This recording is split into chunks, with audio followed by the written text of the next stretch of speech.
जय हिंद। मैं धीर सिंह आप लोगों का स्वागत करता हूं आपके अपने educational YouTube channel SDS GS research centre में। आज हम लोग किस किस के बारे में पढ़ने वाले हैं एक बार देख लेते हैं। तो सबसे पहले जो आज हम लोग पढ़ेंगे ताप दीप्ति के बारे में। इसको इंग्लिश में अगर हम बोलें तो इनकैंडेंसेस पढ़ते हैं इसको। फिर उसके बाद हम लोग जो पढ़ेंगे प्रतिदीप्ति के बारे में, और इसको हम लोग इंग्लिश में कहते हैं फ्लोरोसेंस।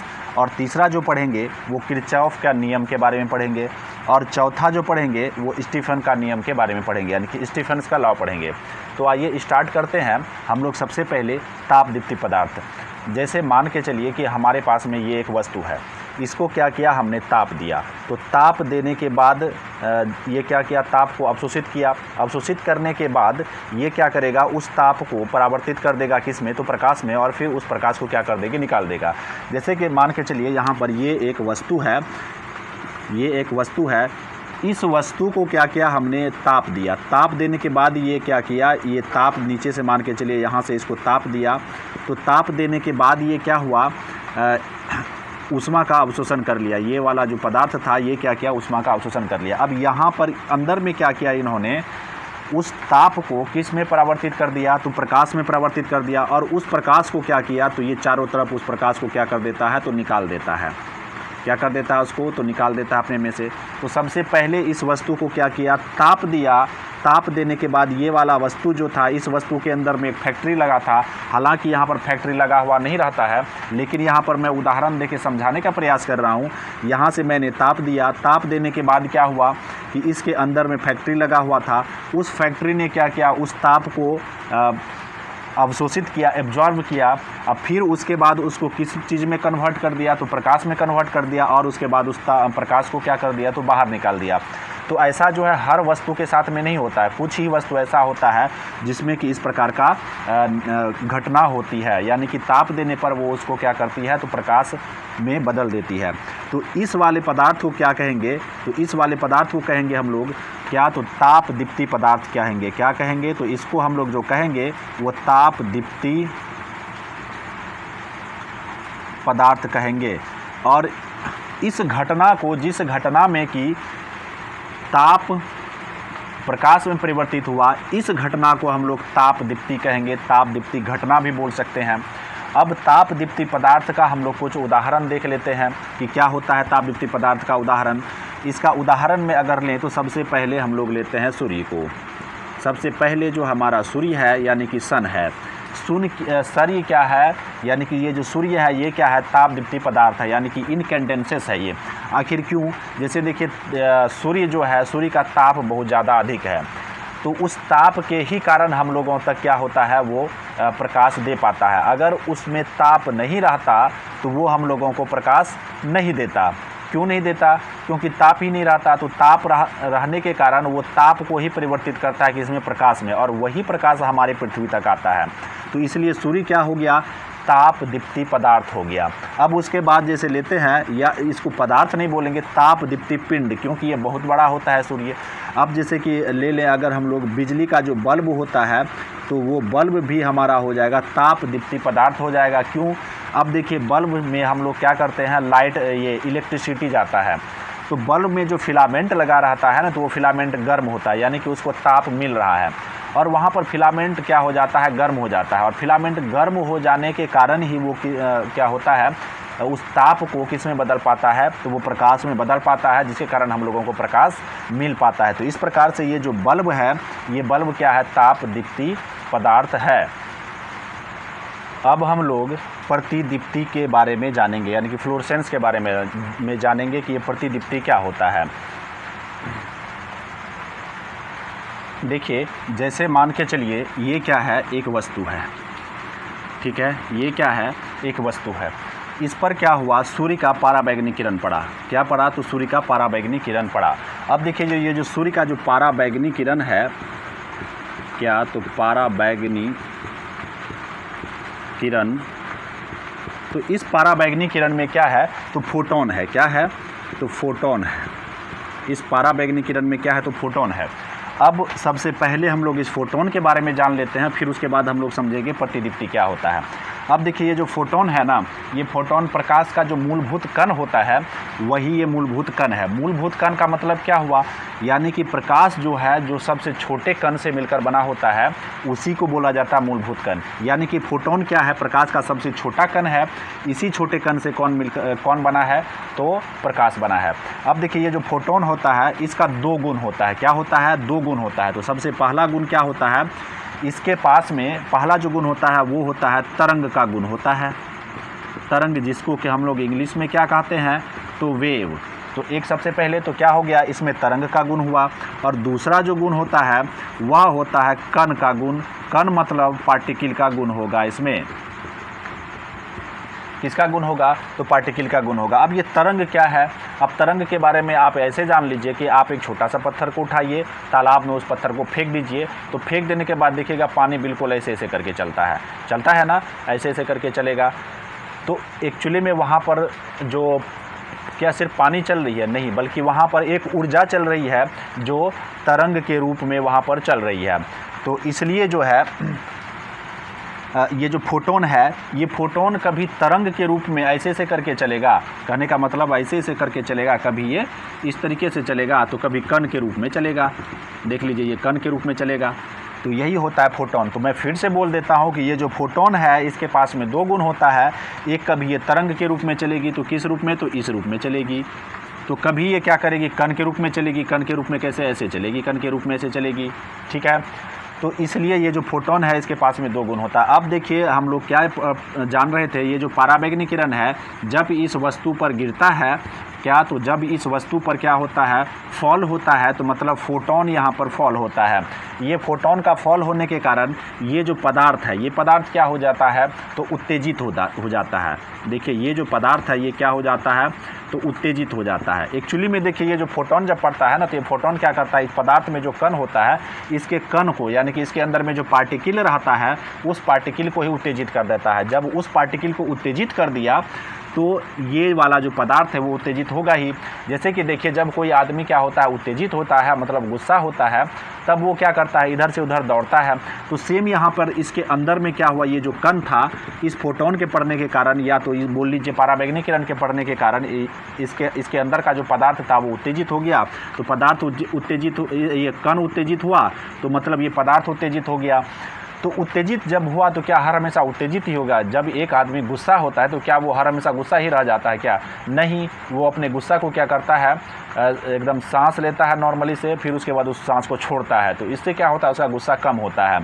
तो उसी प्रकार से ये भी क्या करेगा, देखिए, तो ये भी करेगा सेम उसी वही प्रक्रिया करेगा। तो ये अपनी उत्तेजना का क्या करेगा, ह्रास करेगा। और उत्तेजना का जैसे ही ह्रास करेगा, देखिए ये उत्तेजना का जैसे ह्रास करेगा तो एक प्रकार का प्रकाश निकलेगा। तो उस प्रकाश को कहेंगे हम लोग दृश्य प्रकाश। क्या कहेंगे, तो उस प्रकाश को हम लोग दृश्य प्रकाश कहेंगे। तब ये वाला जो पदार्थ होगा ये प्रतिदीप्ति पदार्थ कहलाएगा। क्या कहलाएगा ये, तो प्रतिदीप्ति पदार्थ कहलाएगा। और इस परिघटना को हम लोग क्या कहेंगे, तो प्रतिदीप्ति कहेंगे, यानी कि फ्लोरोसेंस कहेंगे।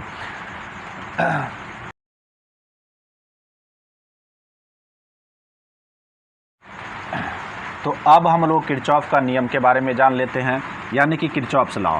किरचॉफ्स लॉ क्या कहता है, यानी कि किरचॉफ जो एक साइंटिस्ट थे हमारे, बहुत ही अच्छे साइंटिस्ट थे। तो उन्होंने क्या कहा कि जो अच्छे अवशोषक होते हैं वो अच्छे उत्सर्जक होते हैं, और जो बुरे उत्सर्जक होते हैं वो बुरे अवशोषक होते हैं। या तो इसको आप उल्टा ऐसे भी बोल सकते हैं, जो बुरे अवशोषक होते हैं वो बुरे उत्सर्जक होते हैं। जैसे मान के चलिए कि ये वस्तु है, अगर ये ऊष्मा को क्या कर रहा है, बहुत ही जल्दी एब्जॉर्ब कर रहा है, तो ये जब बारी आएगा तो ये उतना ही जल्दी क्या करेगा, ऊष्मा को छोड़ भी देगा। यानी कि जितना अच्छा अवशोषक है, जितना अच्छा एब्जॉर्बर है, उतना ही अच्छा ये क्या है, उत्सर्जक भी है। तो ये कौन बोले, तो हमारे किरचॉफ का नियम बोले, यानी कि किरचॉफ सर बोले। अब जैसे कि देखिए हम लोग इससे पहले वाले वीडियो में पढ़ चुके हैं कृष्ण पिंड के बारे में। तो उसमें हम लोगों ने क्या पढ़ा था कि जो काला वस्तु होता है, तो काला वस्तु क्या करता है, ऊष्मा का ज़्यादा अवशोषित करता है, और वो क्या करता है, ऊष्मा का कम क्या करता है, उसको छोड़ता है। लेकिन वही जो है ऊष्मा को बहुत ही जल्दी छोड़ता है। उसी प्रकार से जो वाइट वाला वस्तु होता है, यानी कि जो श्वेत वाला वस्तु होता है, वो क्या करता है, ऊष्मा का ज़्यादा भाग को अवशोषित नहीं करता है, बल्कि ऊष्मा का ज़्यादा भाग को परावर्तित कर देता है। जैसे कि हमारा ये व्हाइट बोर्ड का एग्जाम्पल लिए थे, ये जो व्हाइट बोर्ड है क्या करेगा, ऊष्मा का ज़्यादा अवशोषित करेगा, यानी कि ऊष्मा को ज़्यादा एब्जॉर्ब करेगा, या ऊष्मा को कम एब्जॉर्ब करेगा। आप खुद बता सकते हैं। इससे पहले वाले वीडियो को अगर आप देखे हैं तो उस वाले वीडियो में जाके देखें, नहीं तो मैं उसका लिंक नीचे में दे दूंगा डिस्क्रिप्शन बॉक्स में, आप वहाँ पर जाके देख लें। तो देखिए, मान के चलिए हम लोग यहाँ पर क्या करते हैं, 2 कप लेते हैं।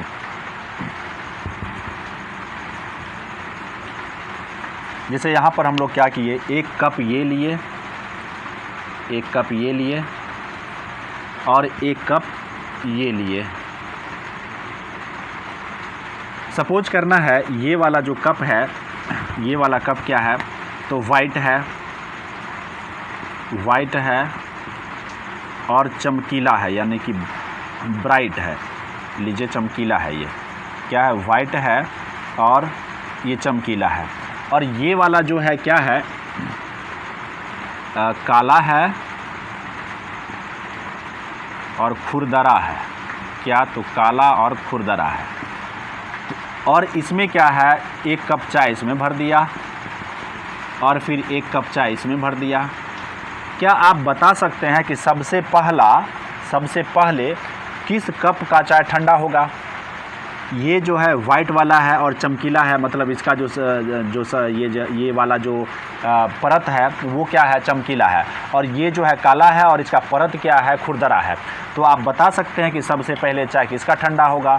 तो एकदम आप बिल्कुल सही पकड़ लिए होंगे कि इसमें जो सबसे पहले जो ठंडा होगा चाय, वो किस में होगा, तो इस काले वाले कप में होगा। काले वाले कप में होने का पीछे का रीज़न क्या है, क्योंकि यह ऊष्मा को, ये जो इसके अंदर में जो चाय है ना, इसके ऊष्मा को क्या कर लेगा, जल्दी ये क्या कर लेगा, एब्जॉर्ब कर लेगा। और जितना जल्दी ये ऊष्मा को यहाँ पर एब्जॉर्ब करेगा, उतना ही जल्दी बाहर टेम्परेचर को क्या करेगा, ये ऊष्मा को बाहर जो है दे देगा।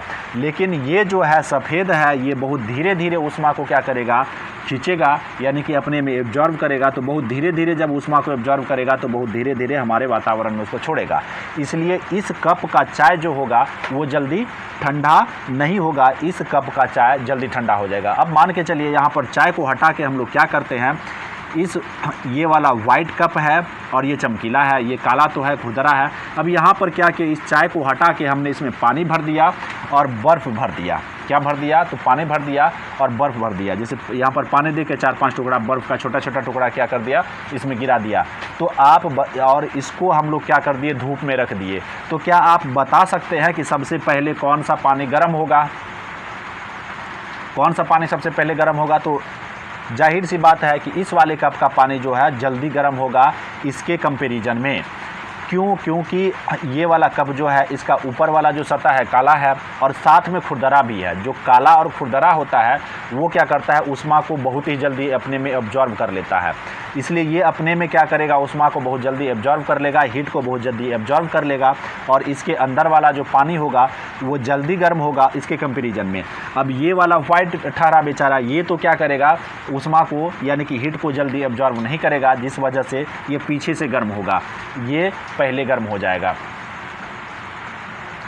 एक बात तो हमारे स्टीफन साहब ने इस चीज़ के बारे में बताया, और उसके बाद दूसरा चीज़ के बारे में क्या बताया, तो इसके लिए कॉन्सेप्ट दिया कि जैसे देखिए जो लाल वस्तु है, जैसे कि देखिए ये वाला जो लाल कैप है, ये लाल क्यों दिखाई दे रहा है। अब देखिए इस पर जो प्रकाश पड़ रहा होगा वो प्रकाश कितने कलर का बना होगा, तो 7 प्रकार के कलर से बना होता है, ये आप जान ही रहे हैं। तो अब ये देखिए ये वाला जो कैप है ये क्या कर रहा है, सभी प्रकाश को एब्जॉर्ब कर ले रहा है, सभी रंग के प्रकाश को एब्जॉर्ब कर ले रहा है और परावर्तित यानी कि रिफ्लेक्ट किस वाले कलर के प्रकाश को कर रहा है, तो ये रेड कलर के प्रकाश को ये क्या कर रहा है, तो रिफ्लेक्ट कर रहा है, मतलब परावर्तित कर रहा है, इसलिए ये लाल दिखाई पड़ रहा है। अगर ये लाल को नहीं रिफ्लेक्ट करता तो ये लाल दिखाई नहीं देता। जैसे कि आप इसका ले लीजिए, तो ये ब्लैक दिखाई दे रहा है, मतलब ये क्या कर रहा है, तो ब्लैक वाले प्रकाश को परावर्तित कर रहा है, बाकी जितना भी 6 कलर वाला जो प्रकाश है यानी कि किरण है उसको क्या कर रहा है, तो एब्जॉर्ब कर रहा है।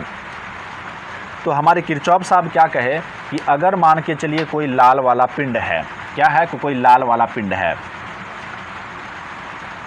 जैसे कि देखिए यहाँ पर ये एक लाल वाला पिंड है, ये एक हरा वाला पिंड है, अब देखिए क्या कहे हमारे किरचॉफ साहब, वो कहे कि लाल वाले पिंड को अगर आप गर्म करिएगा तो लाल वाला जो पिंड है उसको गर्म करके किसी अंधेरे कमरे में जब आप रख दीजिएगा तो वो कैसा दिखाई देगा, तो हरा दिखाई देगा। वही हरा वाला जो पिंड होगा, हरा वाला पिंड को अगर आप कहाँ रख दीजिएगा, गर्म करके उसको अगर अंधेरे वाले कमरे में रख दीजिएगा तो ये कैसा दिखाई देगा, तो लाल दिखाई देगा। ये बात हमारे किरचॉफ साहब बोले। ये दूसरा बात था उनका किरचॉफ साहब। अब हम लोग जानते हैं स्टीफन का नियम, यानी कि स्टीफन साहब जो थे ये भी एक साइंटिस्ट थे। उन्होंने क्या दिया, एक फार्मूला दिया, E directly proportional to T to the power 4। इसको क्या करना है, हम लोगों को याद रखना है। अब यहाँ पर ये E क्या है, T क्या है, तो E जो है, E है निकलने वाली विकिरण ऊर्जा। क्या, तो निकलने वाली विकिरण ऊर्जा है, निकलने वाली विकिरण ऊर्जा है। और ये T क्या है अभी जान लेते हैं। जैसे मान के चलिए ये एक कृष्ण पिंड है। इस कृष्ण पिंड का क्या किया हम लोगों ने, एकांक वाला जो क्षेत्रफल निकाल लिया, इसको काट के हम लोगों ने यहाँ पर ऐसे निकाल लिया, एकांक वाला क्षेत्रफल है ये। उसके बाद हम लोगों ने क्या किया, इस एकांक वाला क्षेत्रफल का जो कितना मैक्सिमम टेम्परेचर हो सकता है, मतलब कितना परम ताप हो सकता है, मैक्सिमम टेम्परेचर बोलिए या परम ताप हो सकता है, तो वो जो परम ताप है वो यही है। इस मतलब इस कृष्ण पिंड से जो निकाला हुआ ये जो एकांक क्षेत्रफल वाला भाग है, इस भाग का जो टेम्परेचर सबसे अधिक मैक्सिमम टेम्परेचर वो T है, और उस पर पावर हम लोगों ने क्या बैठा दिया, तो 4 बैठा दिया। यही जो T है तो क्या इसका मैक्सिमम टेम्परेचर है, क्या, तो मैक्सिमम टेम्परेचर है। ठीक है। अब जो है ये कृष्ण पिंड के बारे में हम लोगों ने पहले ही पढ़ चुका है। क्या पढ़ चुका है कि या तो आप इसको कृष्ण पिंड बोलिए या तो कृष्णिका बोलिए। जैसे मान के चलिए ये क्या है, एक कृष्ण पिंड है, ये क्या है, एक कृष्ण पिंड है मान के चलिए, और इसको या तो आप कृष्ण पिंड बोलिए या तो कृष्णिका बोलिए। तो इसमें देखिए होता क्या है, अगर यहाँ पर ऊष्मा आ रही है ना, तो ऊष्मा का 100% भाग को ये क्या कर लेगा, अवशोषित कर लेगा, और फिर जब बारी आएगा तो 100% भाग को ये परावर्तित भी कर देगा। ठीक है। तो ये जो कृष्ण पिंड है या कृष्णिका है, उसी का कृष्ण पिंड या कृष्णिका का बात कर रहे हैं, या तो उसको आप ब्लैक बॉडी भी बोल सकते हैं। तो अब देखिए हमारे स्टीफन साहब क्या कहे कि किसी भी कृष्ण पिंड से कितना विकिरण ऊर्जा निकल सकती है, इसके लिए फॉर्मूला बताया ये। तो उन्होंने क्या कहा कि किसी कृष्ण पिंड का एकांक क्षेत्रफल, क्या, किसी कृष्ण पिंड का एकांक क्षेत्रफल को आप काट कर निकाल लीजिए। फिर उससे देखिए कि आप एकांक समय में, मतलब 1 सेकंड में, ये जो एकांक क्षेत्रफल है इससे 1 सेकंड में कितना, तो 1 सेकंड में कितना विकिरण ऊर्जा निकलती है। तो इस 1 सेकंड में जितना विकिरण ऊर्जा निकलेगी वही ये है। और ये जो होता है डायरेक्टली प्रोपोर्शनल होता है T टू दी पावर 4, मतलब इसका जो है मैक्सिमम टेम्परेचर का उस पे पावर बैठा देंगे तो वही क्या निकल जाएगा हमारा, तो कितना उससे विकिरण ऊर्जा निकलेगी। अब देखिए इसको जो है हम लोग क्या करेंगे, थोड़ा सॉल्व कर लेते हैं। जैसे मान के चलिए ये तो हो गया। अब यहाँ पर जो है ये E directly proportional T to the power 4। अब क्या किया, यहाँ पर डायरेक्टली प्रोपोर्शनल को हटा दिया और यहाँ पर लिख दिया क्या, सिग्मा T पे पावर 4। और इस सिग्मा का जो वैल्यू होता है, क्या होता है, तो 5.67 इंटू 10 टू दी पावर 8। अब यहाँ पर इसके बदले में यहाँ पर क्या लिख दिया, तो 5.67 into 10 to the power 8 into T पे पावर 4। ये हो गया हमारा E। कहने का मतलब यहाँ पर हम लोग स्टीफन के नियम के फॉर्मूला से हम लोग क्या कर सकते हैं, किसी भी कृष्ण पिंड से कितना विकिरण ऊर्जा निकलती है ये हम लोग पता कर सकते हैं। जैसे मान के चलिए कि ये जो कृष्ण पिंड का हम लोगों ने जो ये 1 मीटर स्क्वायर वाला भाग निकाला था, यानी कि ये वाला जो एरिया निकाला था, इस एरिया का जो टेम्परेचर है मान के चलते हैं 200 डिग्री सेल्सियस है। क्या है, तो 200 डिग्री सेल्सियस है। तो अब देखिए इस फॉर्मूले के अकॉर्डिंग क्या होगा, तो E directly proportional to T⁴। अब T का जो वैल्यू दिया हुआ 200 डिग्री सेल्सियस, मतलब इसका परम ताप क्या है 200 डिग्री सेल्सियस है। तो E इस डायरेक्टली प्रोपोर्शनल का साइन को हटा देंगे तो सिग्मा हो जाएगा मल्टीप्लाइड बाय T के बदले में क्या हो जाएगा 200 डिग्री सेल्सियस, इस पे पावर 4 बैठा देंगे। फिर यहाँ पर क्या करेंगे, यहाँ पर 5.67 इंटू ये जो 200 डिग्री C है इस पे पावर 4 बैठा देंगे। तो यहाँ से हम लोगों को निकल जाएगा कि कितना विकिरण ऊर्जा इससे निकलेगी। तो आज के वीडियो में बस इतना ही रहने देते हैं, आगे की वीडियो में फिर हम आपसे मिलेंगे। तब तक के लिए धन्यवाद। और अगर वीडियो आप लोगों को अच्छा लग रहा है तो आप वीडियो को शेयर भी ज़रूर कर दें, ताकि जिस प्रकार से आपको हेल्प मिल रहा है वीडियो से, आपके मित्र को भी हेल्प मिले। धन्यवाद। Be happy. साथ ही आप हमारे चैनल को सब्सक्राइब कर लें, उसके बाद बेल आइकन को दबाना ना भूलें और लाइक के बटन को भी दबा दें। धन्यवाद।